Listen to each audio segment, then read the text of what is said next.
Hi, Bonnie. Oh, how are you? I'm good. How are you? Good. I've been chatting with you. Thank you so much for agreeing to do this. I really appreciate it. So welcome. How have you been? I've been good. I've been good. Yeah, just rocking along, like, enjoying 2021 a lot. A lot of great things happening. Same. Very good. Yeah. Oh my goodness. I just wanted to ask you a few questions while you're with me that I think my audience would love to know about and to know about you. Um, Many of them don't know about you yet, so this would be an introduction. Okay. So I'm going to start with some basic things and some things I've heard from them struggle with that I Okay. think you will really resonate here. So I took immersion last year and I started with your free mini course. My dream was always to learn pattern design to put on fabrics, but now of course that's expanded to a lot of other things, but but that was the goal. I tried learning from multiple instructors with no luck. I tried over and over and I just couldn't get it. And I really started to think, I mean, I've mastered most programs I've taken on, but I really started to think I couldn't learn Adobe Illustrator. In the immersion course, you lay it all out there. I feel like you don't hold back. And I think the consensus is with a lot of other instructors out there in the online space, they do hold back. They don't want to give it all out. And I don't even know if people expect them to give it all out at this point because it's been done so much. Yeah. What motivated you to give it all? Like what was that thought process? Yeah. Well, what kind of progress are you going to make if you don't have all the information you need, Um, I think that I really decided to do this out of my own frustration because I started learning on my own in 2010 and there was really no information available. There was nobody teaching, there were no online classes, it felt like everyone really held the information that they had close to their chest. And so I kind of took forever, over 2 years, to piecemeal together my whole education. And it was hard. And I wasted a lot of time learning things that I ended up not really needing to learn. There was just a lot of struggle. There was a lot of piecemealing, a lot of YouTube, a lot of just information coming from like all corners of the internet to get me to where I needed to be. And so I kind of decided after I was able to accomplish my biggest goal was to become a fabric designer, was to really not hold anything back and share my secrets. And so I've kind of built my whole business on this idea of sharing my secrets because the thing that someone really needs, I can't teach. And the thing that someone really needs is the drive, like the desire to do it and the willingness to actually show up and do the work. And if you have that, then I can make all the other pieces super easy. Like I can make all the other pieces get placed into work. And so my thought is that if you have the drive and the desire, you're going to do this with or without me. I'm just going to save you time.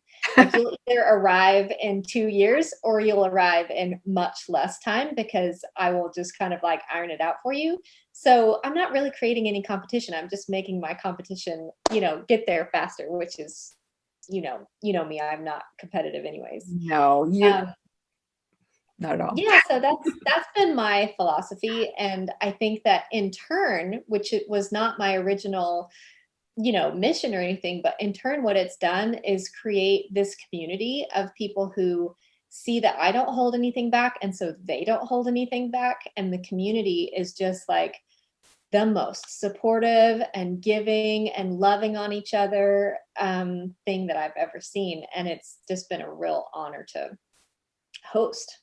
Wow. Well, you have built something truly special. I mean, I'm part of the monthly membership called Flourish Yeah. that you started a while back, and I was very hesitant about all of it. Okay, I'm not an easy sell at all. I'm just not, I'm and not either. Okay, so you understand. I was very, very careful with my choices. I'm very careful how I spend my time, how I spend my money. And Yeah. I just kept seeing evidence that this whole thing was like the real thing. Like it was the real deal. It was, and the people within absolutely highlight that. I mean, being part of Flourish is a joy. Everyone is just, I don't have to be afraid to share. I don't have to be afraid of what someone will say. There's always a supportive comment. If it's constructive criticism, it's always helpful. Yeah. And but most of it is just very, very positive. And so that's been amazing. So I see that you've created a like-minded community. Yeah. Yeah, I think it's liberating to have permission to not have any secrets too. Like it Mm, doesn't feel good to hide things for your own benefit.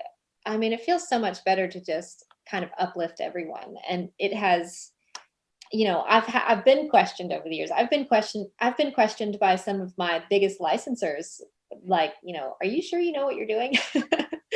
And I'm like, yeah, I know exactly what I'm doing. And I awesome. love seeing people shine. Like I love being able to see the transformation so much. So Well, that's incredible. I'm an online teacher as well, and I really understand what you're saying. To see your students yeah, get it is just the best feeling ever.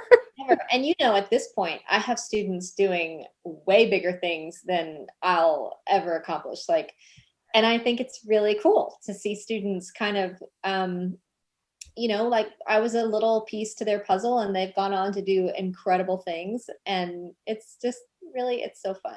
That's amazing. Amazing. So a lot of people, and I'm so glad you said in the beginning that you learned a lot of things a lot of the way you didn't really need. I think we've all done that Yeah. and learn later on. But I think that's part of the process too. I mean, I think part of the learning process is learning what you don't need or what you don't like or what you isn't you. And I think part of that is bumping into, or coming right up to things that define that, I think.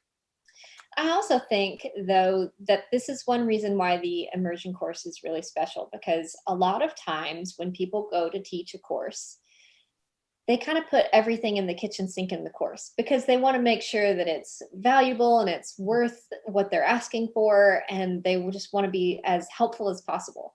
And what that ends up doing is really overwhelming the student. It's like too much, it's too much. And so I have worked very, very hard to refine the course to where it's everything that a student needs, but it's nothing that they don't need. Hmm. And that's an important piece to like really seeing progress because you're not getting inundated by all these things that you really don't need. And that was why my journey took so long because I didn't really know. I didn't have a guide. Like I didn't have someone telling me, you need this, you don't need this. So I was just learning everything. And a lot of it was wasted time. And time is progress, time is money, time is everything. Like my goal is to help people not waste any time. That's amazing. Time is the most precious commodity for Yeah, sure in our businesses sure. and in our art practices. So, you teaching wasn't part of your original vision. Oh, I just learned that recently, and I was like, yeah. wow, because you're so good at it. I mean, I have not had a more nurturing teacher. I've not ever had a more encouraging or effective. I mean, I have had countless women who have been uh, fabric designers for years say that they learned so much from you in this course because you so targeted it and so made it so doable. And as a beginner, my gosh, it was a dream. Yeah, I can tell that story if you want. I would love it. I definitely never set out to be a teacher. And I very much was, didn't like speaking in front of crowds. It got very nervous, stage fright, like just didn't see myself as a teacher, never wanted to be a teacher. But I wanted to be a fabric designer. And I realized that dream. And it was like a moment in time that just changed me so much. And then it was probably 6 months after I got licensed that Creative Life reached out and they said, hey, we don't even really know what you do. I had a blog at the time, and someone else who had taught for them, spoke highly of me. And so they said, we just learned about your blog. Like, what do you do? We'd love to have you come be a teacher. And I'm like, well, I've never even considered teaching, but the only thing I do know, like the back of my hand, is Adobe Illustrator. And they said, awesome, why don't you come teach Illustrator with a spin on surface pattern design? And I'm like, no, but fine, because it was such a huge opportunity. It was, at the time, this was 2012, 2013, and they flew me out to San Francisco and they had me teach, broadcasted live to thousands of people in the world, but then also to a live audience. But I knew what kind of reach they had, and I thought, this is an opportunity that I cannot turn down. And so I put my big girl pants on and I said, okay. And what they did was put me with a content producer.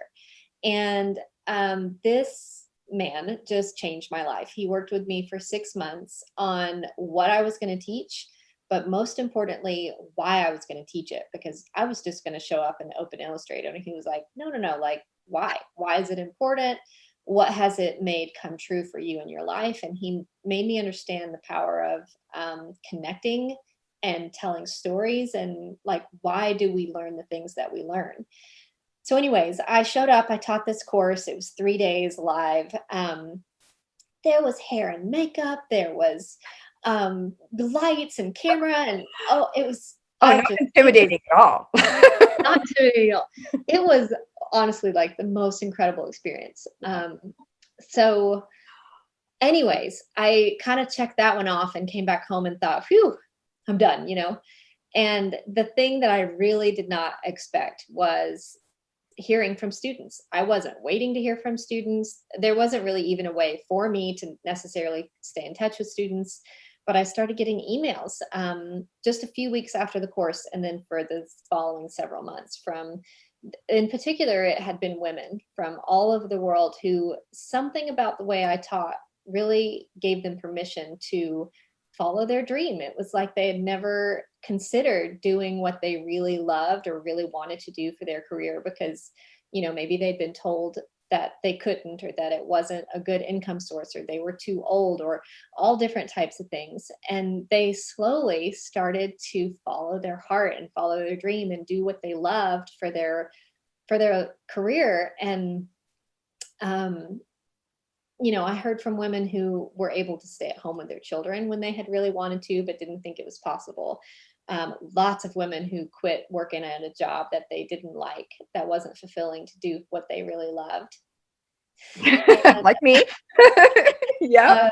Some women who have been able to bring their husbands home from the workforce that they weren't enjoying it, and just all kinds of things. And it still took me a little bit of time, but it slowly really made me understand that this was my calling, was to help other people really follow their dream. And what else was I going to say about that? Something good. I just lost it.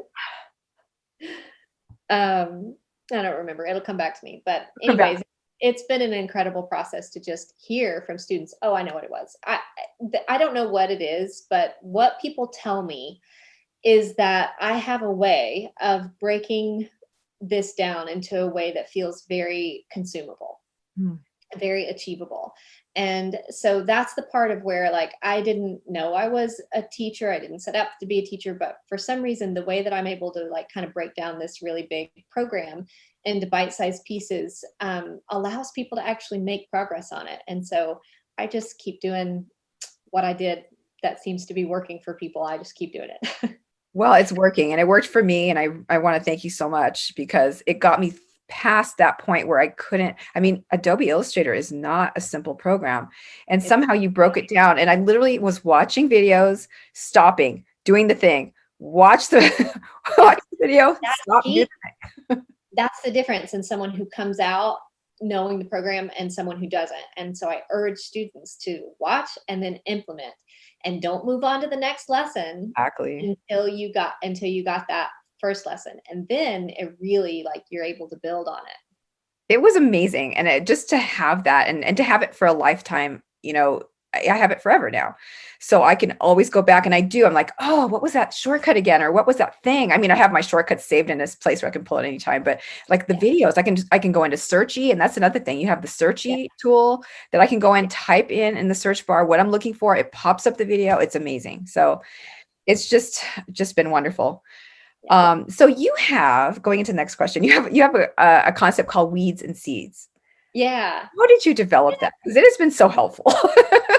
You know, okay, so yes, we talk about things called the weeds and the seeds. And this was developed because I have a lot of really unique insight because of how many students I've taught now. I get a behind the scenes to a lot of things. I get a behind the scenes to their journey and the stages that they go through typically. I also get an inside look into what we struggle with. And who would have thought that the vast majority of us struggle with all the same things? And I think that when you realize it's not just you, it is really empowering. So I have the weeds and seeds pulled up here. Oh, yay. I do. Let me That's cool. remember where I pulled them up. So, for instance, overwhelm is one that so many of us struggle with. And You, so we call it the orchard of overwhelm. Like we're walking through the orchard of overwhelm. And the seed that really replaces that weed is this called step by step sage. So we break things down step by step to avoid overwhelm. Grass is greener versus watering willow. So the grass is greener on the other side. This person is doing what I want to do and I'm not there yet, versus really watering like our own garden and what we want to cultivate in our own selves. Fearful fern versus shining sunflower. So being afraid to show our work, making fear-based decisions as opposed to really shining and showing our work and not being afraid of that. And so there are 6 of them. to give you And permission to share, Bonnie? Or what's that? did you want to share your screen, or are you just sharing verbally? Oh, I could share my Oh, no, you screen, don't or have to. I I can thought that's what you meant. I'm sorry. better Like, better yet, why don't I make sure you have the download and you can make sure people can get it when they watch I have this it. I have video. it Okay, good. So right make sure they can get there. that. I use it. But what this does, I think, is my goal with it was to villainize the weed. And so rather than feeling like I am overwhelmed, I can kind of talk about it in third party perspective, like, oh, um, the overwhelm is here, but it's over here. And I'm going to say no to that. And we all kind of have a common enemy, right? Like collectively as a student basis, or a creative basis, we have a common enemy, and that's overwhelm, and we can fight it with step by step sage. So I think it's really liberating to know that most of us struggle with the same things and we can overcome them. Nice. I think that is so, like you said, very empowering. And I think we do think we're the only ones that feel these things, and it's Right? crazy because we all truly do. We And do. I Imposter syndrome, tech issues, all of it, all of it, we're and not that that special. I'm right, still doing the same which is thing. a good thing in this case. Yes. I have an artist friend that I follow on Instagram who's got the most, she's in Sweden. She's got the most delightful style and very comedic. And she was talking about how she was fighting doubt and overwhelm that day, or 2 culprits like that. And she Yeah. literally had pictured herself as a superhero standing off to the side with her hands on her hips. And these 2 as black ninjas, like tied up in the corner, duct Yeah. tape on their mouth. It was like, yes, I yes, like that. that's That's what we're doing. Yes, I love it. So, did you ever want to give up? I mean, I think we've all felt like, kind of leading into from the weeds and seeds into this question. I mean, it's sometimes I think it gets so much of everything. So much of those it. weeds hit us at the same time, maybe, or so, grandiose. Did you ever have moments where you wanted to just chuck it all? Yeah. Don't we all? Maybe that should be a new weed. Maybe.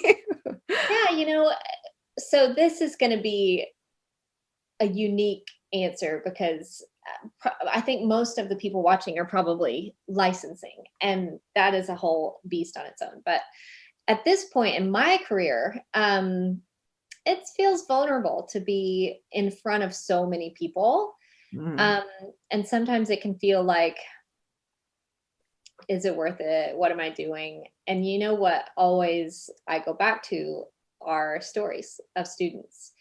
And so even when I may feel like, I'm going to throw the towel in, I go back to stories from students. And at the end of the day, I'm doing something that for some reason helps people change their lives. Mm. And so I will not stop as long as that's true. And I think that that's also true, though, at so many different levels. And so, for instance, if you are licensing your artwork, say you're a fabric designer, you are changing people's lives.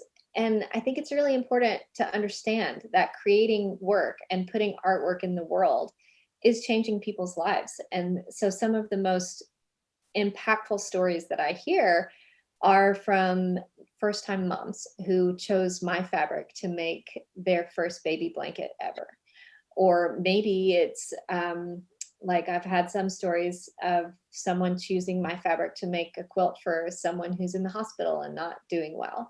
And it's like the fabric or the wallpaper or the artwork that we create really does have the ability to connect on a real emotional and very personal level with the people who are using it. I'm also thinking about Jay. Did you catch Jay Smith's story this week? I have not yet. You're gonna love it. She I'm catching created up today.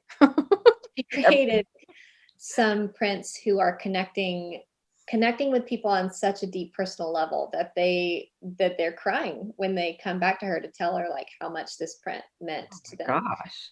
And so it is powerful. It's not surface level work, even Mm. though it's surface patterns. It goes much deeper than that. And I think as soon as you, as the artwork creator, really understands the impact that your artwork can have in the world, then you become much more driven. Mm. That's beautiful. I can't wait to check that out. And I think I that's think true. that's Also, illustrators, I mean, any artwork, I Yeah, think is so compelling and so like it just connects with us on art has always connected with us on a deep level. And I think yeah, that's why it's made it through all the years and yeah. we still do it so instinctively, you know. I Uh, also, this question always makes me think of Kristen Cronick. So Kristen Cronick is a fine artist, and she was in the Navy. And so she talks about like being out at sea for like several months at a time. And on the ship, there's no pattern, there's no color really, there's no artwork per se. And she talks about the moment that she gets back to land and she's engulfed in art and smells. She always talks about the smells. Interesting. um, and she, like, being absent from artwork for such a long time really hones in the impact that it does have, that I think a lot of us take for granted because we're surrounded by pretty things all the time. But if you envision a world without artwork, it's a very sad place. Gosh. And that makes your work so impactful. Wow. That is really something. I'd never looked at it through that lens. That's Yeah. quite powerful too. Whoa. Yeah. Whoa.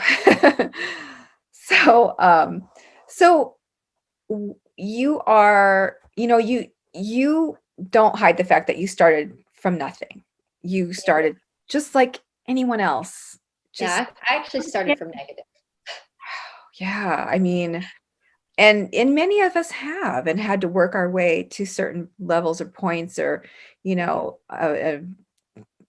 and it's just so I think I feel like a lot of successful artists or designers tend to leave that part out and all you see is the success. And so you think, well, how can I ever be like that?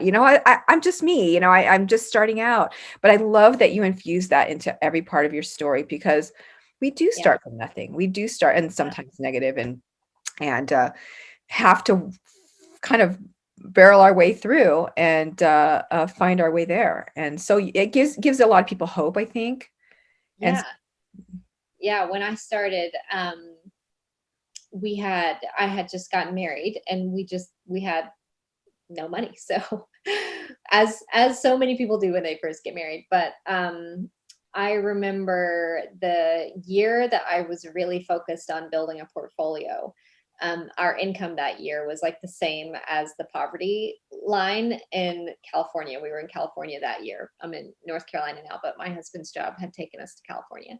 So we sold a car. We only had one car, so I took him to work and came back and picked him up. And he believed in me because he saw how hard I was working. But he'll laugh and kind of tell you now that he was thinking like, okay, do that, and I'm going to go to work.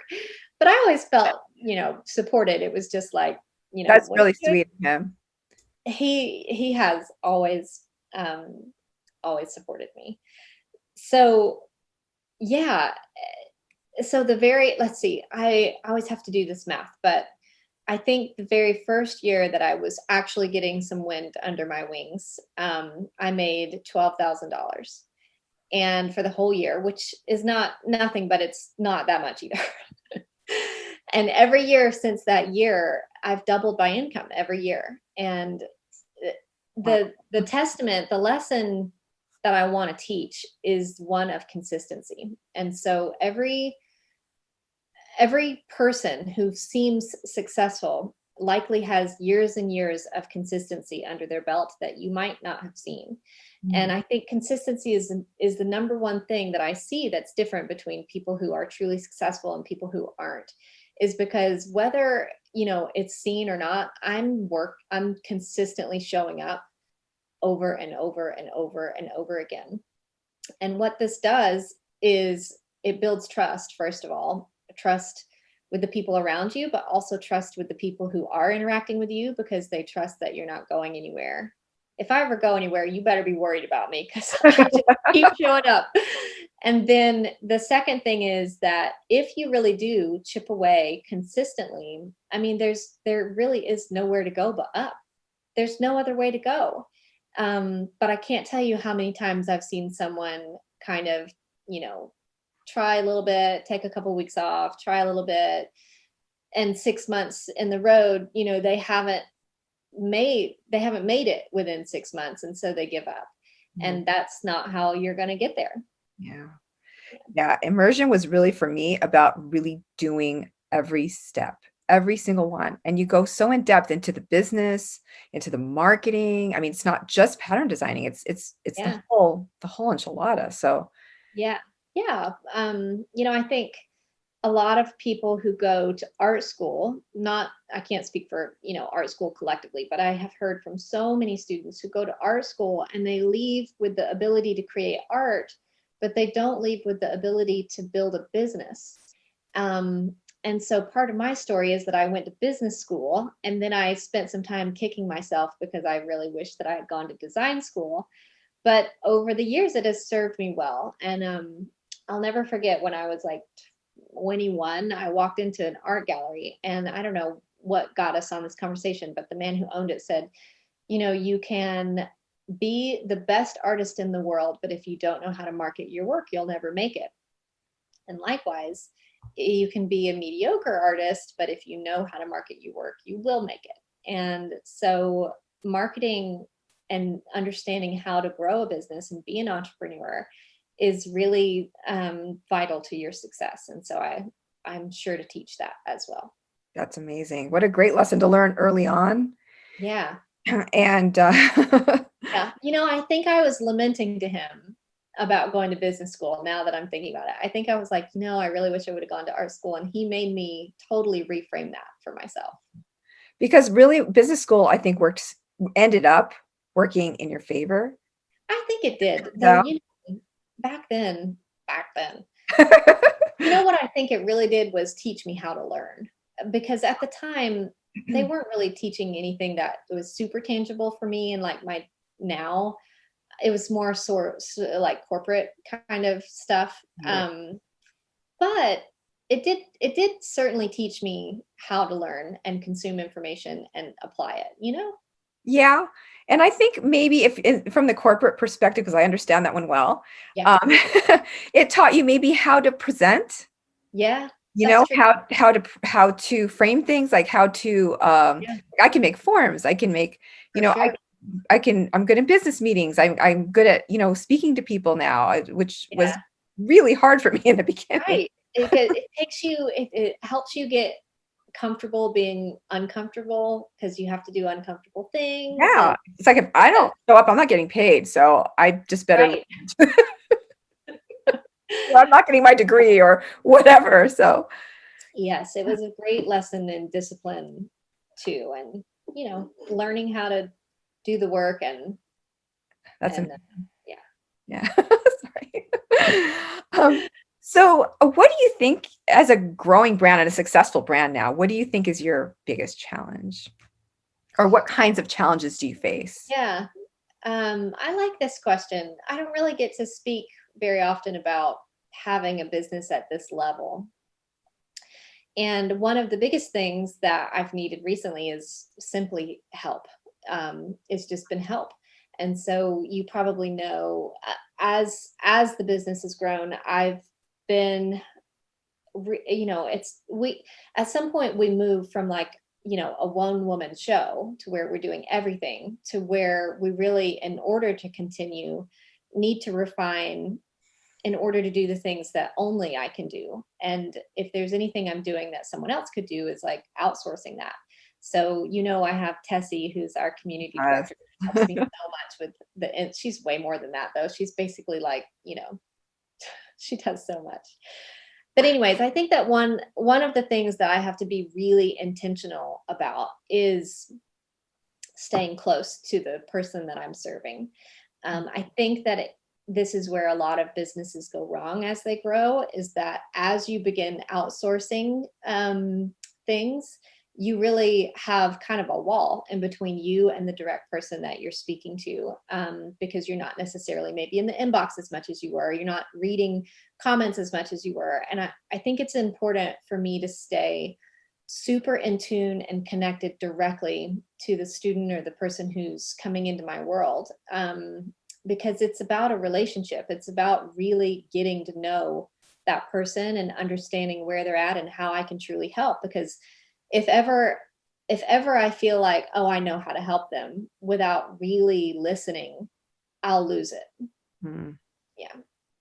Wow, that's amazing. So basically never feeling like you've made it. Yeah. Basically still just continue growing, continue learning. That's what I'm hearing you saying. Yeah, for sure. Never, basically, don't ever get too big for your pants, or whatever that saying is, right? Bridget, Like, I think it is. no, too big for your britches. Like, for sure, if you lose that connection, and by the way, I butcher every I'm doing it now. Like every saying that there is to butcher, I will butcher it. Anyways, if you ever lose that, then I think you're getting into dangerous zones, because um, the needs shift and your community shifts, and if you don't really have that connection and the relationship there, then you're not going to be able to meet the needs like you might have once been able to. So Very good. Very good to hear that never changes. That just keep on keeping on in that way. yeah. Fantastic. Um, I think that's pretty much all I had. And I just want to thank you so much. I know you're super busy at this time. You're rocking and rolling, and so thank you again for taking time to come and talk to me and my peeps. I love your peeps. Your peeps are my peeps. Love it. Bonnie, thank you. Good luck with immersion this year. And I know you won't need it, but sending good vibes your way. Take it. Thank you so much. It's very exciting. Good. Well, enjoy the rest of your day, You too. and Thank you. I'll be seeing you soon in the course. Okay. See you there. Thanks. Bye. Bye. Good.